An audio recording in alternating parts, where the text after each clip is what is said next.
see you is so full of room. I love this. My name is Samantha Nino, and I'm one of the volunteers and will help facilitate today's meeting. Welcome to the Entrepreneur Meetup. Before we get started, Tiffany has a few entrepreneur announcements. Yeah, does anyone else have announcements before I give a few I have? Yeah, Ken. Next Wednesday morning, between 7 and 7:30 is a total lunar eclipse. You got to have a clear view to the west. It'll be west-northwest, 285 degrees, and at 7:29 it'll be at its peak, and then the moon drops over the horizon. So you need a good clear view. The moon should look reddish. It's sometimes called a blood moon, and I'll be out of town. That sounds cool. Thanks, Cal. Any other entrepreneur announcements? I have a few trainings that are coming up. One is tomorrow. The Business 101 will be scheduled again here in this room from 12 to 2. You can bring a lunch. We'll have maybe chips or some type of snack, but bring your own lunch if you'd like. And the cost is $15 for people that are not Launchpad members, $5 for members. You can sign up on the sign-up sheet that's going around. Or talk to me afterwards if you have questions about what it entails. Another training that is coming up is called Defining Your Market. That's coming up in February on the 20th, and that will be sponsored by the Chamber, the SBDC, and Launchpad. And that will also be here and over lunch hour, just an hour. And I should have a flyer next week on that, so it will also be in the newsletter. So if you have interest in that, I encourage you to sign up early, because I expect that will be one that does fill up. So keep an eye out for that. We have another one on the 15th of February called Understanding Your Cash Flow in Your Business. That sign up is not here, but you can find this also on the Facebook page and show interest, and I will contact you. Tip? Yes. Understanding the what? Understanding your cash flow, business cash flow. Okay. So kind of getting into the numbers piece of it. Important stuff. Yep. Gotta have a little of that. Yeah. It helps, it helps. And into March, there is one on strategic planning too. The Business 101, the cash flow, understanding cash flow, and the strategic planning are all presented by Colleen Falk from the SBDC. And then one other announcement, you'll be hearing more about our Hackfest 2.0 coming this year. So our second Hackfest here at Launchpad will be March 23rd and 24th. So it's really kind of a 24-hour period where people get together into teams. And this one is going to be focused on web design. So we're looking for people that have interest in the web design area or have creative skills, storytelling, leadership skills, public speaking skills. You might want to join a team if you have any of those backgrounds and see if you can help some nonprofits in the area. So we'll be asking nonprofits to apply to be part of the competition, and if they're chosen, one of their website could then be developed by one of the teams that participate in the event. There's a news release. I don't have the flyer made up yet, but if you want some details on it, I will send this around as well. Jim? There's also the Locomotive show going on. Yeah, that little show that's consuming. They won the championship down in the La Crosse area. And this is kind of the entrepreneur. That is an entrepreneurial organization, and it's tremendous. But they needed a harmonica Oh, player. yes, a harmonica player. And the white kid who's the fullback on the football team got done with football and decided, well, he'd go out for this, and he made it. And they asked him if he could learn the harmonica for this one piece. He had 2 weeks. And he played it so well that he got the Showstopper Award. Wow. The whole week. So how's that? If you try hard enough, you can do it. There might be some dinner tickets left for the show this weekend. If you're not on our email list and want to be, put your name on here. There's also a column here if you have interest in presenting, whether it's something educational you want to provide to the group or you have a business and want to talk about it, you can list that on here as well. Okay, anything else before I let Sam kick it off? Excellent. Well, welcome again to the Entrepreneur Meetup. And I see some new faces, so just a quick overview of what this is. This is a time where we get to hear from one of our local business owners, our local entrepreneurs, to share a little bit about their business. And it's really two goals in mind. One, as an entrepreneur, it can sometimes be a lonely space to be in. So this is a great network of people to support you in your venture as being an entrepreneur and business owner. And the second goal of this is really to learn from the presenter too, of their experience, their story. So if you hear something today that piques your curiosity and you wish you'd say more about that, please, that's a great conversation starter to happen during the Q&A. So once we get started, and it's Keng Dechawuth, is that right? Is a Thai-born restaurateur. He earned his electrical engineering master's degree in 2000 through the University of Southern California, migrated to the United States in 2005, and continue his studies, and accidentally partnered with his father-in-law, David Shear, in the first restaurant, Thai Orchid, in Moorhead. Has anyone been to Thai Orchid in Moorhead? Not, oh, we have a couple. The rest, not yet. Over the past decade, he has opened restaurants in North Dakota and Minnesota, and involved in restaurants businesses in California and in Georgia. In 2016, he started Terra Thai restaurant in downtown Bemidji. His plan is to bring more culinary scene to Bemidji, the town he proudly calls home. Please welcome Keng. Thank you. First, let me say thank you for having me today. I'm so excited. Like last night, I saw on the Facebook there's an event, and I told my wife, and we look at it. 5 people are interested in the event. This is not so stressed, and maybe sit down at the table and chit chat. And well, thank you all for coming today. So. I'm not native English speaking, so if you don't understand, feel free to interrupt and ask me the question, or you have Google Translator, or long short story. I was born and raised in Thailand, northern part of Thailand, Chiang Mai, beautiful small town in a small village, very conservative.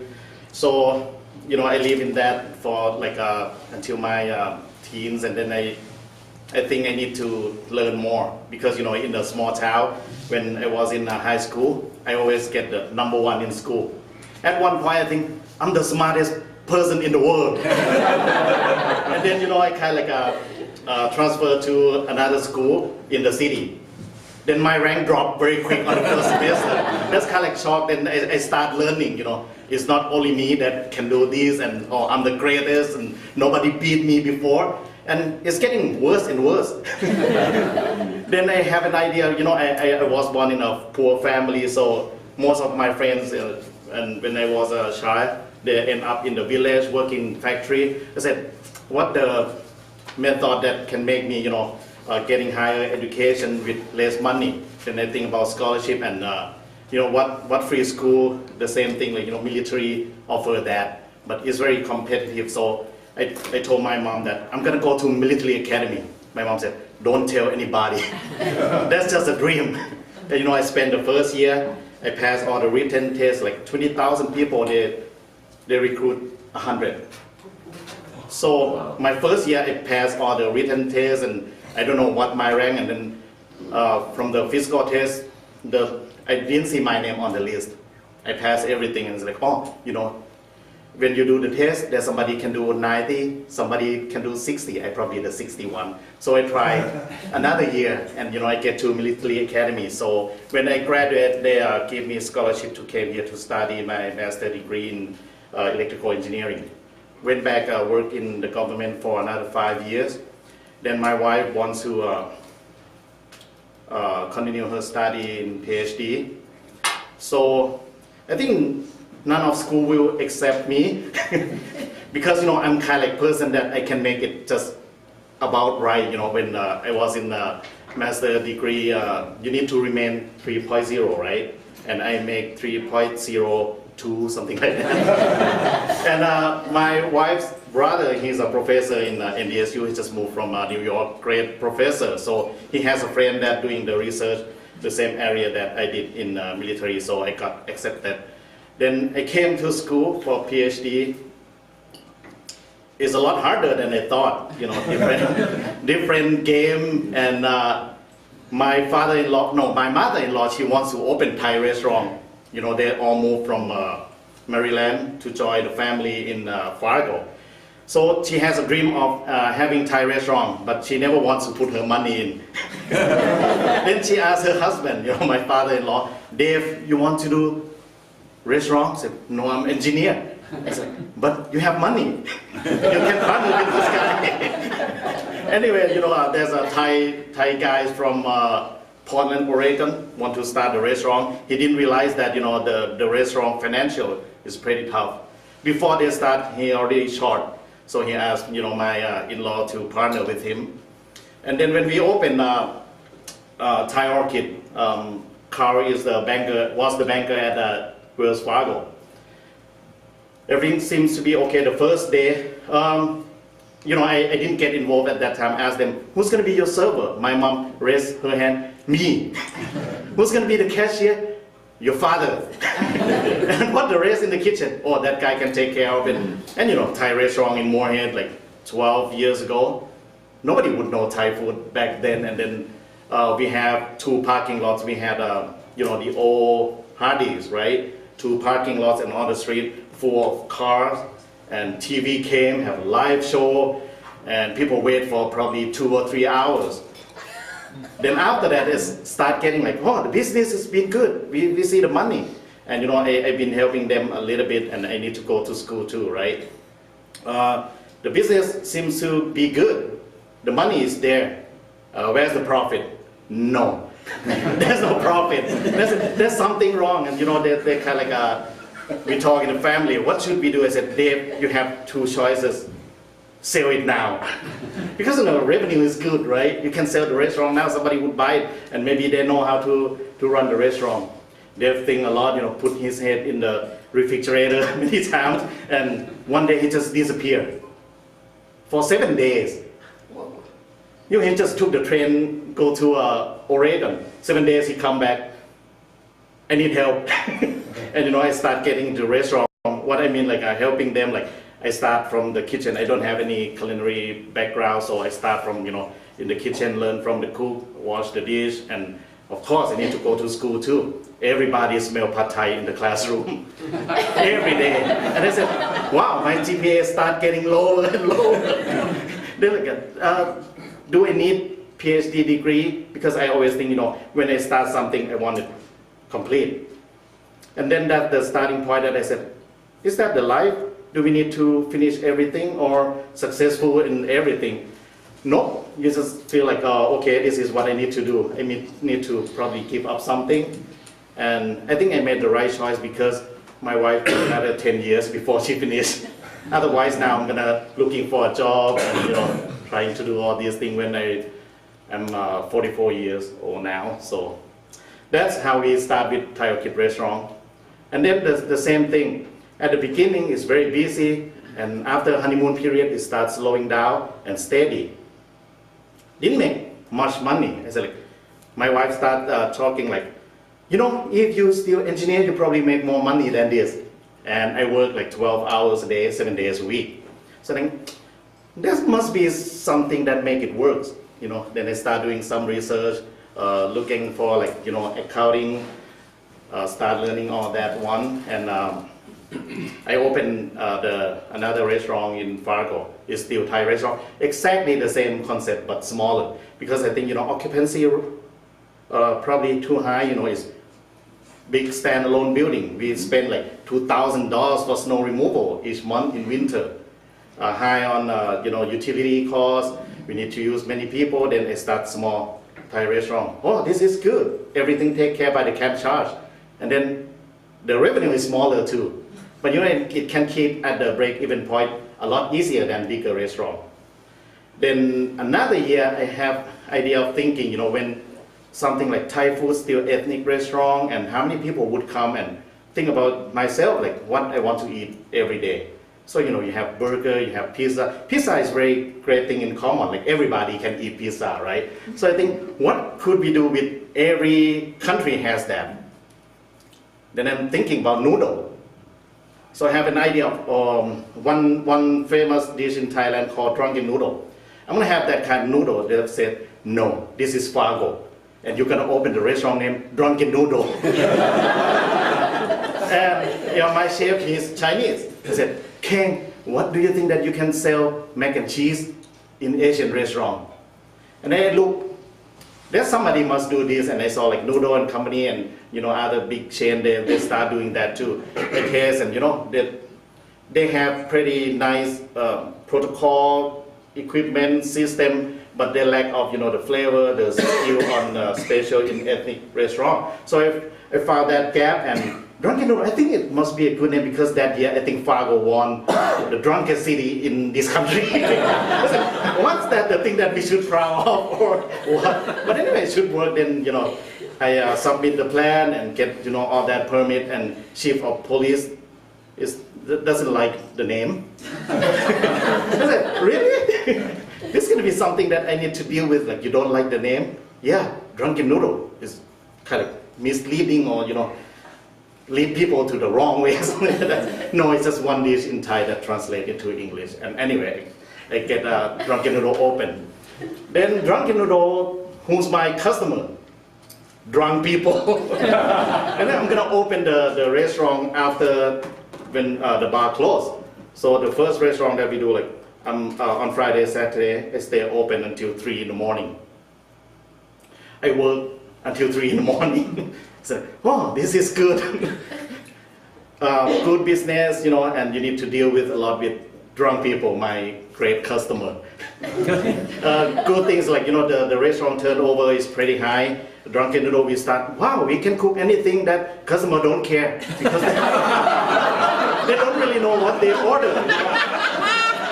If they order mac and cheese, you give them pad thai, that's great.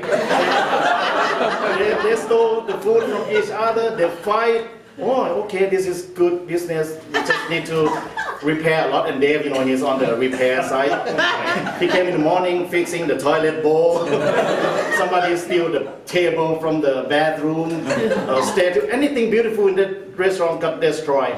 You know, later on it's getting better and better. And with, oh, you know, like, that's what police for. Then we call them every night. So I think, okay, that solved the problem. After that is pretty much in there, then I feel like, wow, I'm doing so good. I'm being Keng the Great again because the business is so good. And then, you know, I opened the restaurant in East Grand Forks. That I didn't realize that is in Minnesota. So they do the same thing. We build the restaurant ready to open, call building inspector. You know what? You didn't submit the plan review. So we build a restaurant just like, you know, in Fargo they have building inspector in town, in Moorhead too. So East Grand Forks, actually we need to submit that plan to St. Paul, right? So that, but it's already built. So, you know, that's the, you know, they give me a hard time on that, but we get open. The same thing, restaurant get very busy, people convince me, Keng, you need to expand. Then after 6 months, like, yeah, I think I agree because people wait like 2 hours in line. We do food a lot faster, but you know, the wait is still long. People collect pack into that. It's not quite small, it's 80 seats restaurant. Then Applebee in East Grand Forks, you know, end of their contract and they won't continue the lease. So the landlord contact me, okay, this is good. I'm gonna have 200 seats restaurant. Then I open another Drunken over there.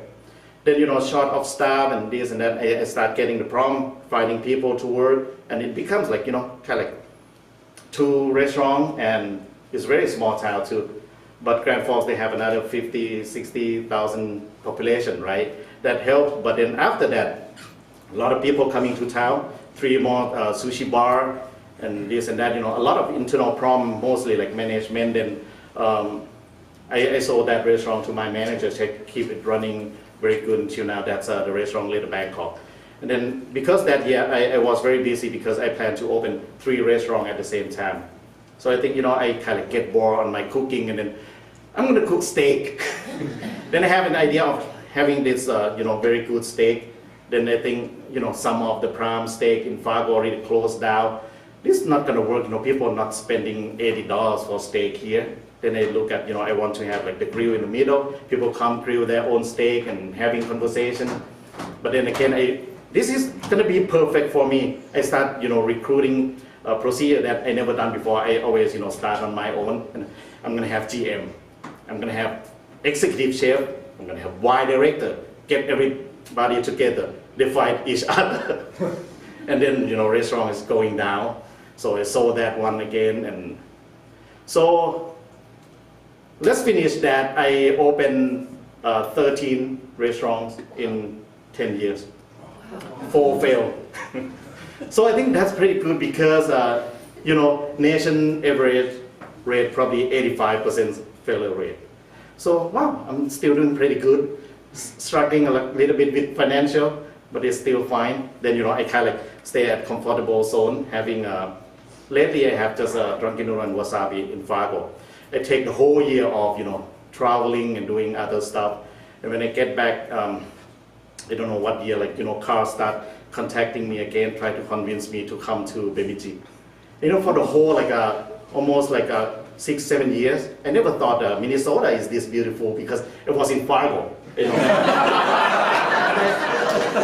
I drove to Minneapolis just get some grocery and enjoy some nightlife over there. But wow, when I came here, it's beautiful, and pretty much you have everything in here.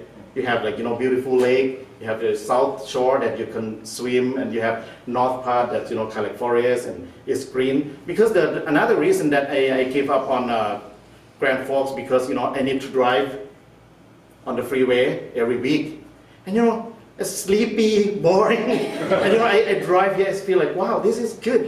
You have something to see all the time, right? Turtle, deer, eagle. So I think wow, this is good, and have everything packed in small town. But what concerned me is population because I research on demographic. It's only 14,000, and Carl said, "Keng, you're gonna be fine." Yeah, because Carl and his wife craving for Thai food. Then, that year I was in Honolulu. Somebody contacted me, want to sell the restaurant in Georgia to me. It's in St. Simon's Island. Wow, seems like good, island. And then I never heard about that island before. And is it really island?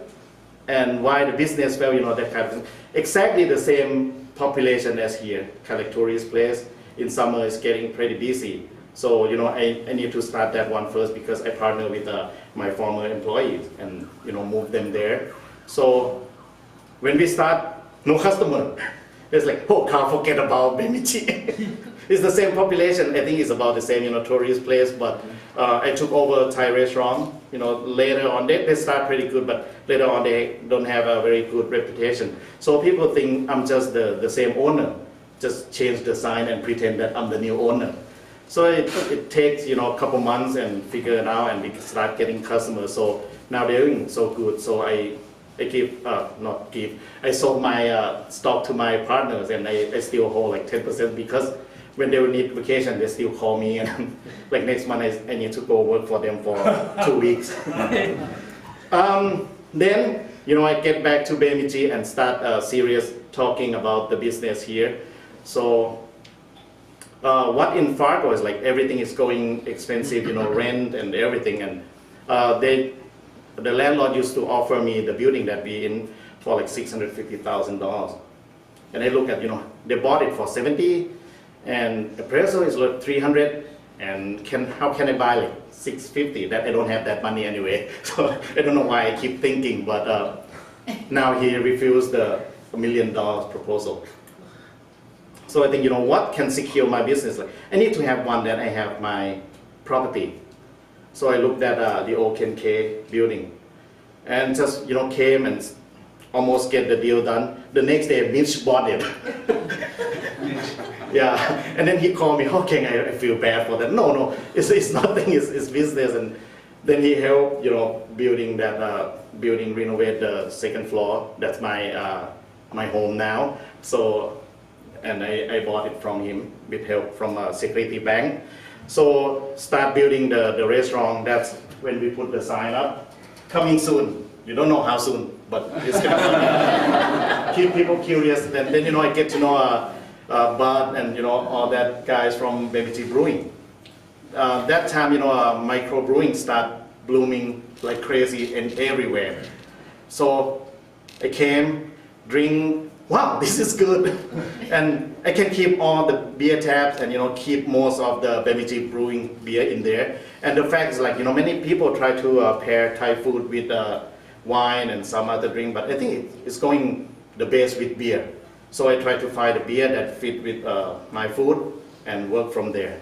So when we open, the sign is not done, so I keep Baby Tea Brewing on there, and a lot of people you know, make a mistake coming to the restaurant because they thought it's Baby Tea Brewing. And then, you know, I start getting customer that way too. Probably, you know, wow, this is good strategy. And, you know, a lot confused that one because Google didn't catch enough that changed their location. But anyway, I hope they didn't get mad on that one. So, yeah, we have Tara Thai there. When we first start, it's like, no, Thai restaurant is not like this. Why you have the restaurant that you don't have server? Why don't you take tip? You know, a lot of question. And then why it takes so long? You know, people in line, we can make Thai food about 5 minutes, but when you pile up and, you know, it keep accumulating, so it's going to be slow because Thai is not fast, but it's not slow.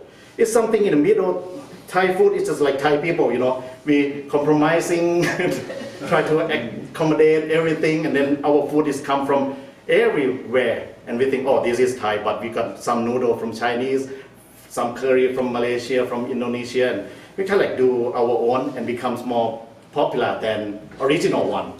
And once we do that, you know, I start doing, like a Thai cook is not, like the culture-wise is kind of different too, because, you know, Americanized, you come, you order your food, you don't share, you know, that kind of things. Like I learned from my father-in-law too. He got plate, he eat his own, right? I think, and Thai is not cooking that way. If you want to order entree like that, we cook one at a time too. And it's coming out not the same time.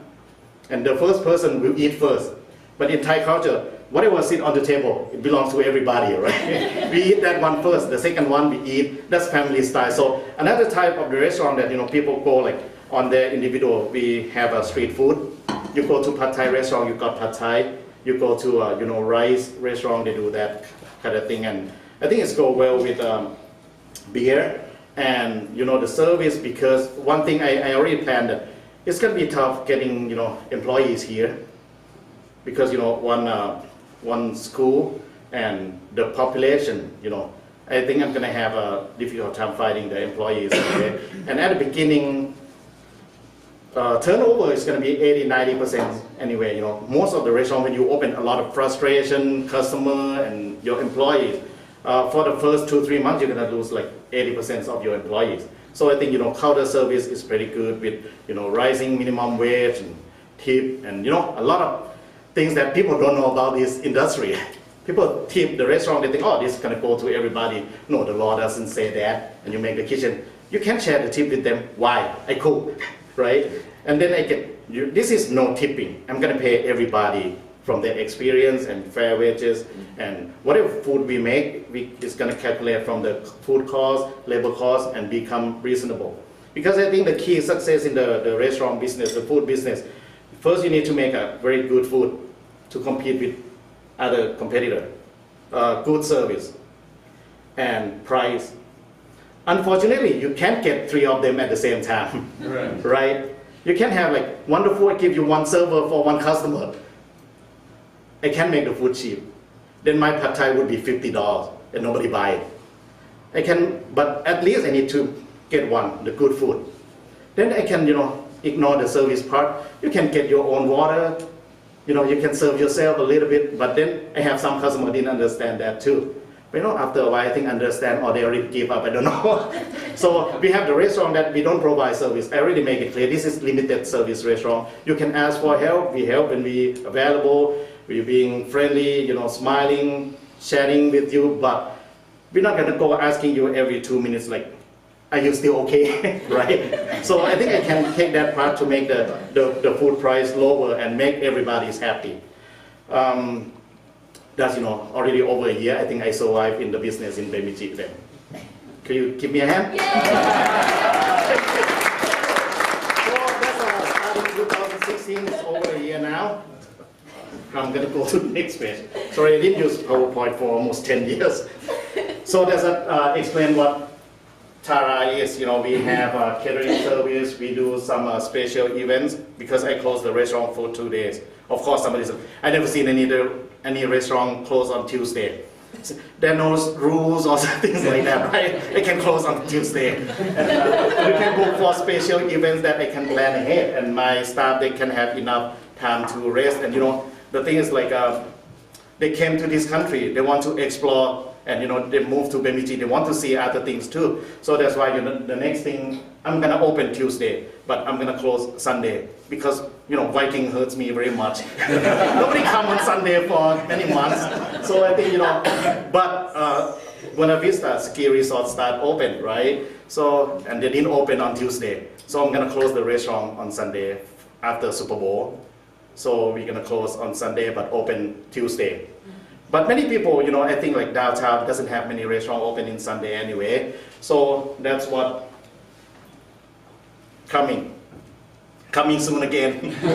So that's, we plan ahead already that I want to have like small sushi bar in town. You see, like when Bemidji has everything, but it needs to be small. So I plan to have a sushi bar in that old Keng building. But yeah, I'm gonna rent the front space, and we already get it almost done, and I lease it out to Lisa. She's gonna do wedding cake.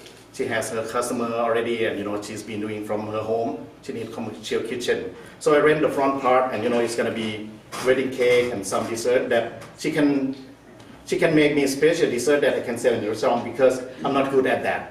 But you need some sweet, after meal too. So she's gonna do something for me. Then we're gonna talk about that. We probably have a matcha ice cream, or some bakery that have green tea, something like that. Then of course, everything is not going like your plan. It's getting delayed, and wow, my sushi is gonna be delayed. I don't know when yet. Then TNT, they closed, across the street. The bakery closed down, and I talked to Mitch again, like, if I open sushi bar over there, it's gonna be very fast because kitchen already done. I don't need to submit any more plan, and just have a health inspector coming, and he's already coming and say yes. Anyway, the plan changed, so I go back to original plan. We're gonna build a sushi bar in the old Keng building. So that's Wasabi Sushi Bar is gonna be. I want to have sushi, and we're gonna have some Asian grill for somebody that don't like sushi, and you want to join your friend. It's gonna be a small restaurant. I want to offer kind of special drink. What you see in the picture that I just had in Honolulu last week. The reason, my next table, I always look staring at other people's table, what they order, and then they have a big jar of that drink. Is a soju. High content alcohol too, but they mix with fruit. It's pretty good and going very well with barbecue, something like that. And I don't know what license I need to have to get that yet, but I figure it out. So that's a picture from my restaurant in Fargo, Wasabi Sushi Bar. It's kind of like a nice, fun place, and we do a lot about sushi. So that the building that's gonna be the sushi bar is gonna be into. That's the plan. That's how it's gonna be. And the old Keng, they have a big board in there. And first, I think I'm gonna turn it to kind of like a walk-in cooler or something. But nobody want to, work on that one because they need to demolish it and work a lot on that. Then I think about that one. In Japanese, they call a tatami room.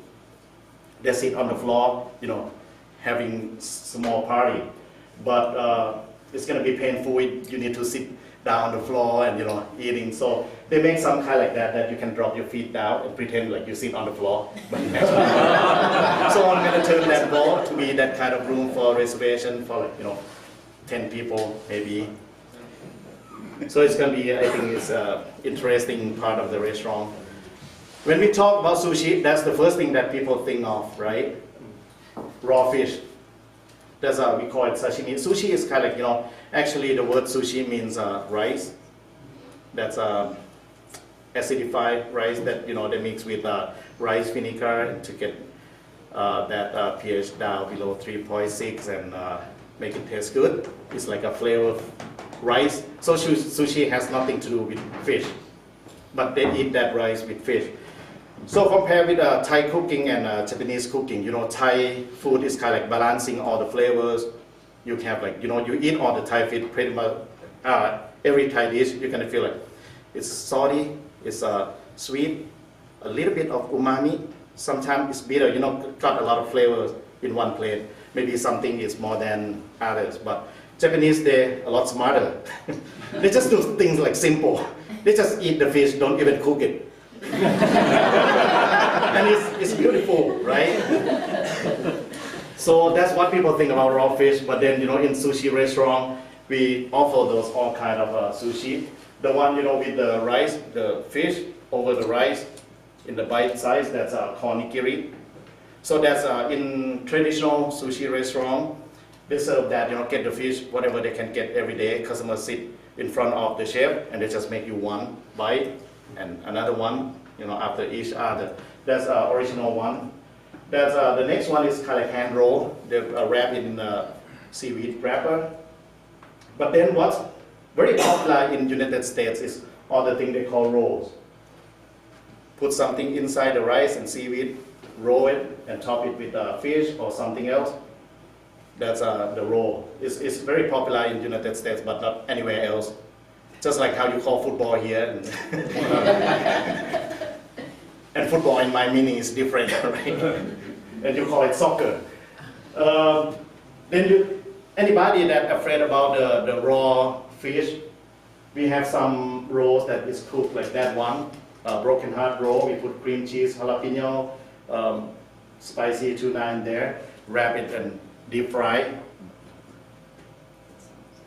We have some grill like a teriyaki. We can do chicken katsu, something like that. So it's gonna be still simple, small menu in small restaurant. I plan open just for dinner only, but maybe extend the day. We probably open 6 days a week and maybe run like all day on Saturday. So what we're gonna do with lunch? That's what another idea I just come up with, because that TNT building is a little bigger space, right? And they start that ramen shop in Fargo a couple months ago. It's going very well. Like before, when people think about ramen, they think about that from Walmart packet, right? Actually, the ramen is something different too. Don't get me wrong, I eat that instant noodle all the time too. Most of the cook does, they don't have time to go cook for themselves, so they end up having that instant noodle. So we're gonna do something like that. That's what I started in Fargo a couple months ago. Kind of like, looks like a street and simple food, and this is what I offer.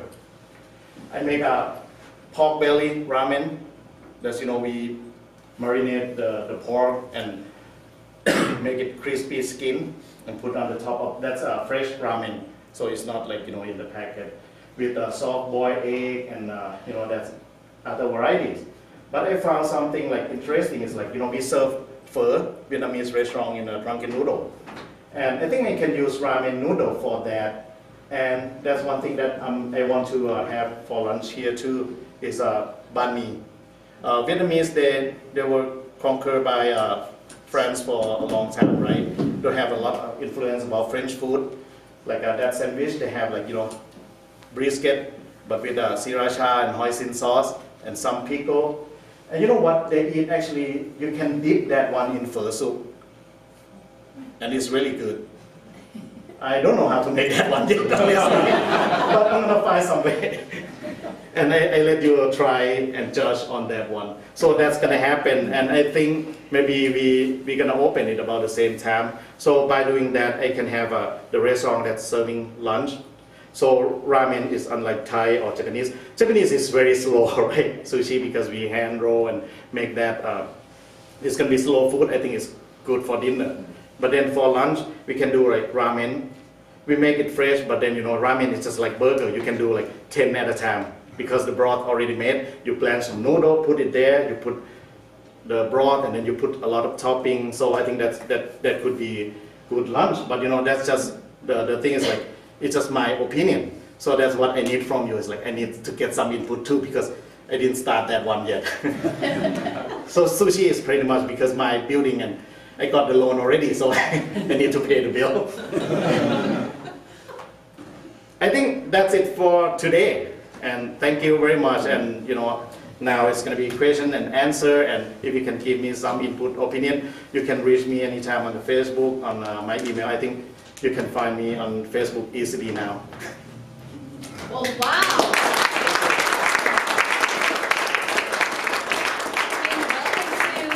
Welcome to our community. You're making a big impact on our community with the plans that you have. Do we have questions?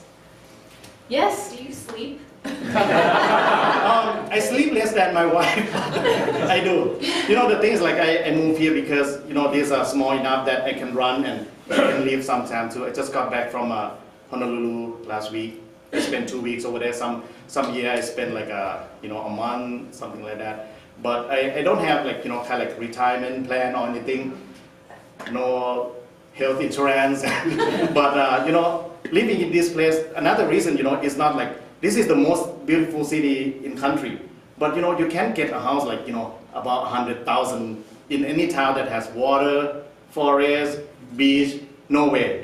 California, Honolulu is the place that I'm gonna go there, just varieties, but it's not like I'm gonna live there, being in a tight spot and everything is expensive, but it's good to travel. So I do sleep and I do travel a lot, and that's what I think like I try to get people here and selling them some dream like you work hard for 5 years and you're gonna be like me, lazy.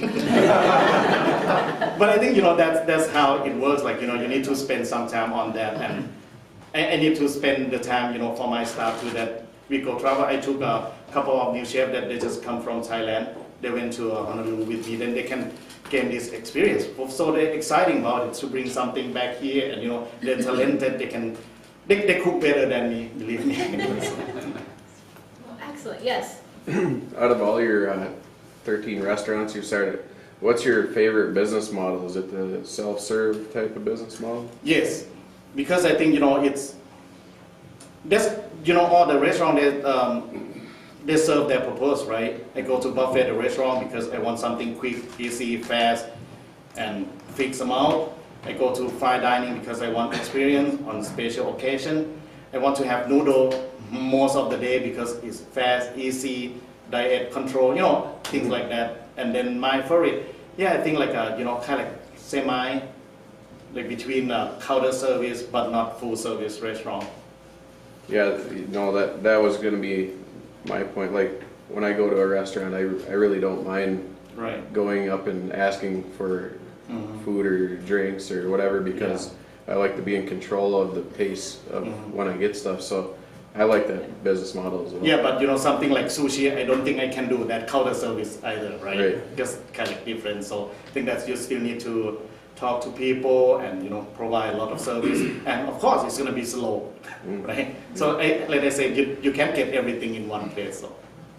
Jill, did you have something? Your food trucks that you have out sometimes, the bowls? The poke? Yeah, are you going to have those anywhere in these restaurants? Because I'm going to open that poke in Fargo with my sushi bar, so my food truck is available.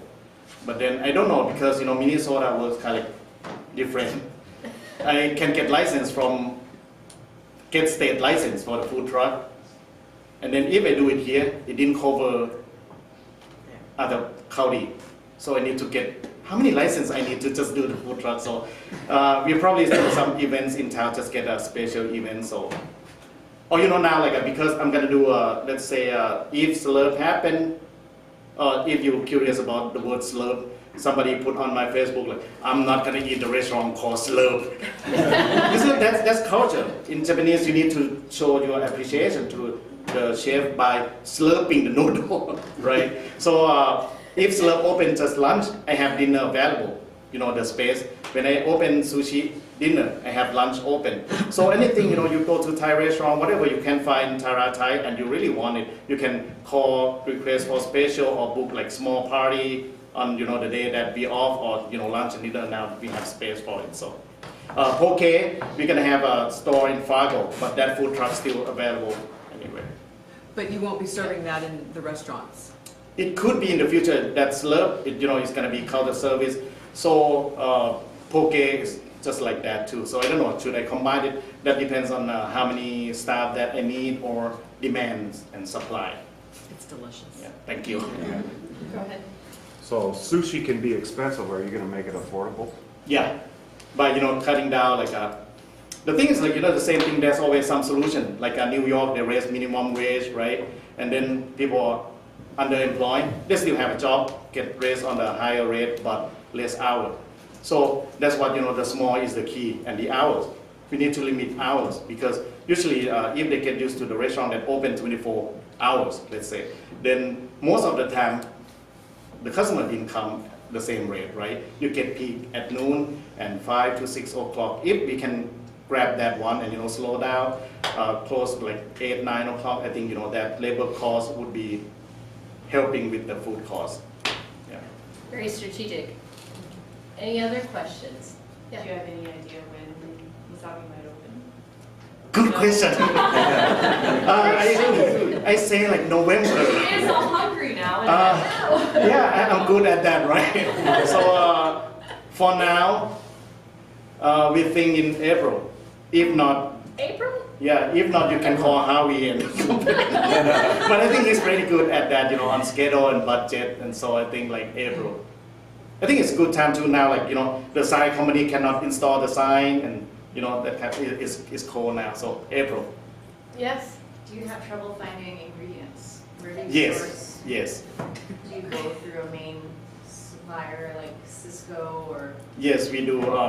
And Cisco take over Asian food many years ago too. So and many vendors now they supply the seafood for sushi. And the fact is most of the sushi restaurant in region they get almost like ingredients from the same vendor. And by the regulation, you can't use fresh fish at all. Mostly just salmon and some species of tuna that the U.S. Health Department allow you to use fresh. And salmon need to be farm raised too. You cannot use wild caught serving raw. So that's the fact. Like when people say, "Oh, we have fresh seafood," in middle of country or even I think we get sometimes even better quality than Hawaii. I got the fish from there too. The things like all the good fish in the auction is going to the big company or big restaurant like Nobu. They come get auction. So all the fish like in Thailand too, we have good seafood, but Thai people didn't eat that. Like in Argentina or Peru, right? They don't eat quinoa now because it's sold here in US. So that's kind of thing. So you get very good quality on that one. So if somebody do it very cheap, it means like it's still from the vendors, but different grade of fish, but it's still pretty good. And yeah, no suppliers come very often to this town, so that's why I can't open lunch and dinner now. I think like probably just New question, Satchel. What are your thoughts about hibachi restaurants? Do you think that could be? I think it's a good idea. Like people like it when you go to a party. Your kids would love it. But for me, personally, I think something like simple. I feel like that's more sure when you go on the cruise ship. It's booked or trip, right? It's always full. But in local restaurant, you probably get excited for a couple months about it, and you need to pay for that, right? For the show and the jiggling the knife and make a flame and that's for my opinion. Like I'm not into that. Okay, that's what I wanted to know. Yeah. Jill, did you have another Will question? the sushi place cater? Yes. Okay, I've appreciated how candid you are, how open you are about your businesses, and that you've started 13, you've had 4 that didn't make it, but you have a great record going. I love this story. You made us laugh so many times today. We've shared Because my that broken process. English? No, because you're funny and you have a sense of humor about how you go about things. Thank you for sharing your process. One of the things that we, as a community, with this entrepreneur meetup want to do is support our entrepreneurs in our community. What can Bemidji do to support you and your business? Please help spread the word that it's not going to be on that TNT the old TNT, because I think people will ask me a lot on that one, and they probably think, what are you doing? And there's some reason that we need to go back and forth about, that's why I'm pretty adaptive and flexible, and like the restaurant that I feel, that's what I learned too. Sometimes you just need to let things go because you can't control everything. So yeah, the timeline that we probably could make it open in April, but no later than May. So, and the location would be in the old Keng building. The old TNT could be a ramen shop. So. Excellent. Well, any other questions before we wrap up? Thank you again for presenting. Feel